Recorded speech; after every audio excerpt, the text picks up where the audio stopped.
تو سورہ واقعہ جہاں ہوگی وہاں نحوستیں اور بے برکتیاں نہیں ہوں گی. سورہ یاسین پڑھو گے تو بے پناہ برکتیں اس کے دامن میں رکھی ہوئی ہیں. اسی طرح سورہ اخلاص صرف 3 مرتبہ پڑھیں گے تو پورے قرآن پڑھنے کا ثواب نصیب کر دیا جائے گا. ایک شخص حضور کی خدمت میں حاضر ہوا اور اس نے حضور سے کہا کثیر العیال ہوں، ذرائع آمدنی بہت تھوڑے ہیں، تو میرے لیے کوئی دعا کیجئے، کوئی مجھے نسخہ بتائیے.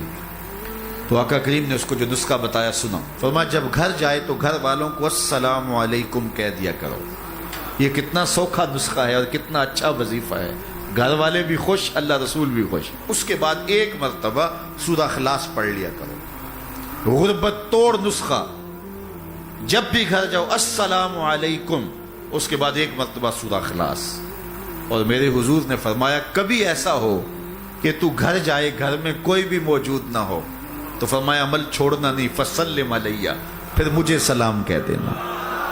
وہ اپنے نام لیواؤں کو تنہا چھوڑتے کب ہیں، جہاں ہم دم نہ ہو کوئی وہاں سرکار ہوتے.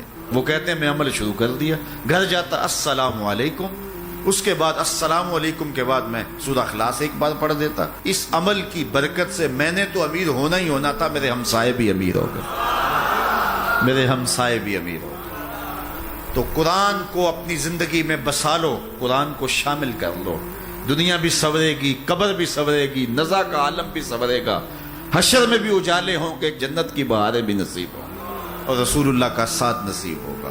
تو اس کتاب سے جڑو، اس کو ورق ورق پڑھو، اس کو حرف حرف پڑھو، اس کو رکوع رکوع پڑھو. اس کا ایک ایک آیت ممکن ہو تو ایک ایک آیت روز پڑھ لو، اور اس کو ترجمے اور تفسیر کے ساتھ، توضیح کے ساتھ، شان نزول کے ساتھ اس کتاب اللہ کی تلاوت کا معمول بناؤ.